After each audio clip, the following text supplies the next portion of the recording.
The orientation packet had been very clear: physical education was optional for human students at the Galactic Academy. Professor Ninethor, the Zentarii instructor, had even sent Jake Morrison a personal message suggesting he consider alternative electives more suited to his species' limitations. Jake deleted the message and showed up anyway. The gymnasium was massive, designed to accommodate species ranging from the microscopic whispers to the elephant-sized Grommians.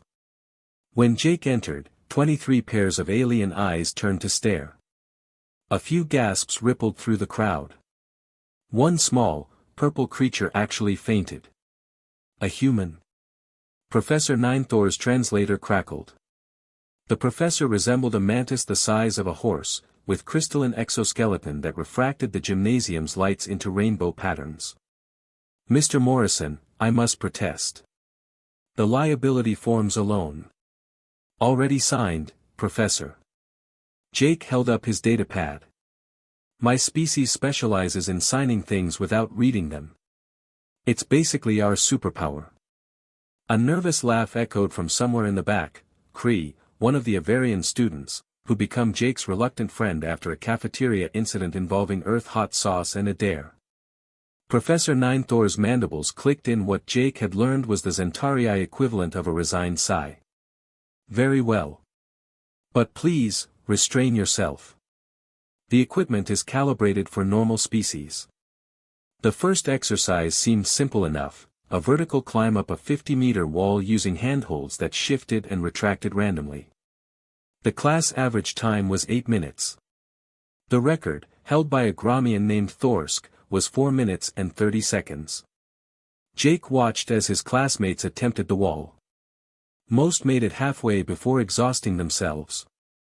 The whispers simply phased through, which the professor marked as creative problem solving.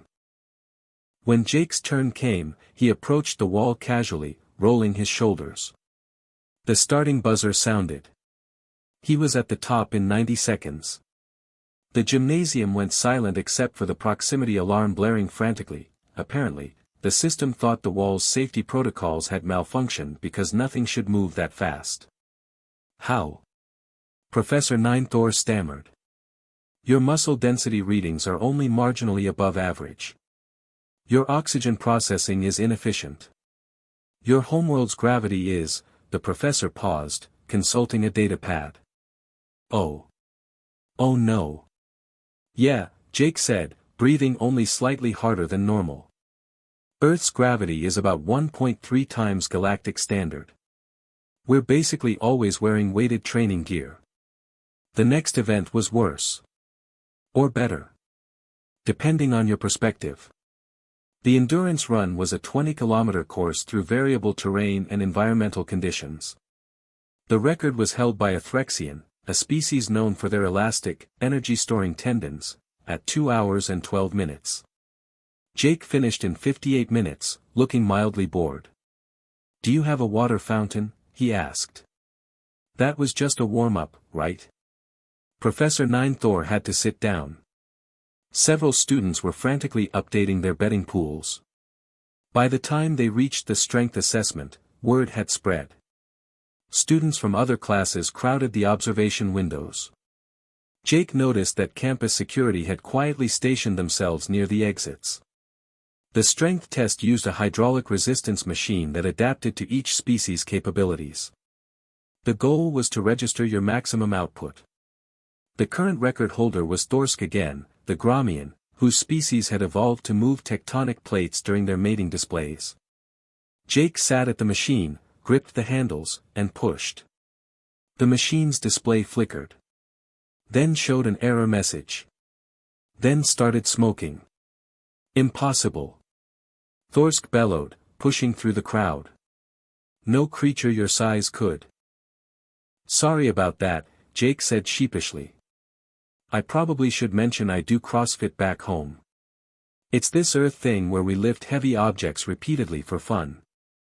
My buddy Tommy back in Denver can deadlift twice what I can. You do this, recreationally? A small, fuzzy creature named Pip squeaked. Well, yeah. Earth's kind of dangerous, so we need to stay in shape. Plus, there's this thing called the Olympics where we literally compete to see who's the fastest, strongest, and most athletic. Every 4 years.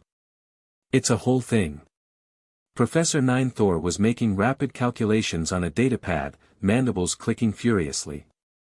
Mr. Morrison, according to these readings, an average human could survive impacts that would liquefy most species. Your bone density is absurd. Your cardiovascular system is designed for something called persistence hunting. You can just keep going. I mean, my roommate Emily ran a marathon last month, Jake shrugged. That's 42 kilometers. For fun. She wasn't even tired afterward. The gymnasium erupted in chaos.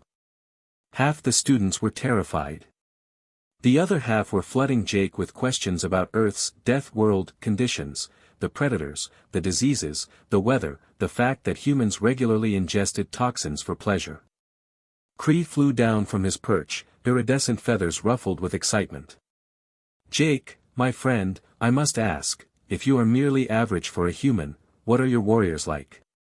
Jake thought about his little sister, who'd joined the Marines.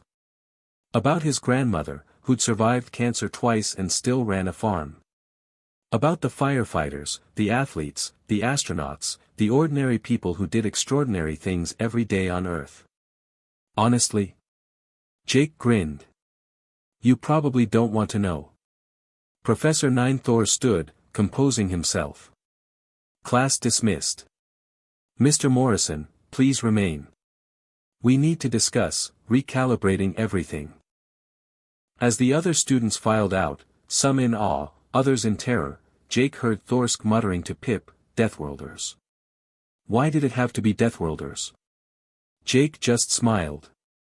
Wait until they found out about the human exchange students planning to join the combat sports club. That was going to be really interesting. Behind him, the broken strength machine sparked one last time before the sprinkler system activated. Yeah. This semester was going to be fun.